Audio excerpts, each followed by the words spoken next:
kag sa numero 1 sa mga balita subong nga adlaw.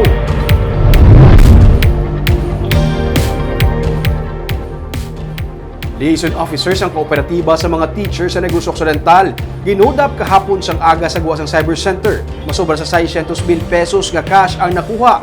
PNP nagalantaw makaroon sa posibilidad nga inside job o kung hold up me ang natabo. May report si Nico Delfin. Manughali na sa parking area sang Negros Cyber Center ang liaison officer kaupod ang duwa pa ka mga empleyado sang Negros Occidental Teachers Federation. Sakay sa SUV sang ginaligar gintayaan sila sang pusil sang wala makilalan nga lalaki kag nagdeklarar nga hold up.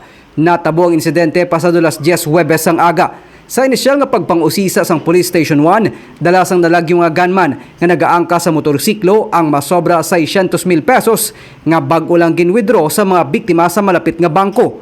Pero suno kay Police Major Ramel Sarona, commander sang Police Station 1, nakita sa nakuha nila nga kopya sang CCTV nga halos nagasundanay lang ang SUV nga ginasakyan sa mga biktima kag ang motorsiklo nga ginasakyan sa mga ginaligar hold-upper sa ila pagsulod sa parking area tubtob sa ila paghalin sa Cyber Center.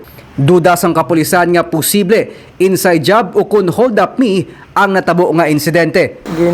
Tan-aw na mo naman subong inside job o kag imbestigaran gid namo kung ano gid ang matutuod wala na hitabo kung hold up gid ba or ano ang mga senaryo bala nga nahitabo before tag after amo naging review naman ng mga CCTV.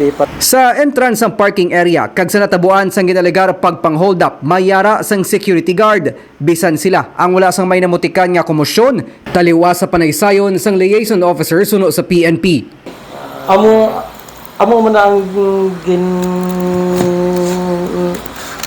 ginsundan taman nga mga anggulo hindi ta man madula then sa in the sense nga pila man na sila kabilog na kay balo nga may kwarta sila nga withdrawn. Ginpasiguro naman sa pamunuan sang security office ng Cyber Center nga wala sang pagpatumbaya sa mga on-duty sadto nga security personnel nga muman ang nagpaalinton sa mga pulis nga natabuan yara man lang sa kilid sang Cyber Center sa Dalan Lacson. Gintinguhaan nga makuhaan sang bahin ng tagdumalahan sang Teachers Federation pero hindi pa sila makahatag sang opisyal nga pahayag angot sa insidente. Sa records ng Police Station 1, ginsulod man sadto sang ginaligar kawatan ang opisina sang NOTF sa corner sang San Sebastian Street kag Gatuslao Street sa nagligad nga Disyembre. Nico Delfin para sa DigiCast Negros.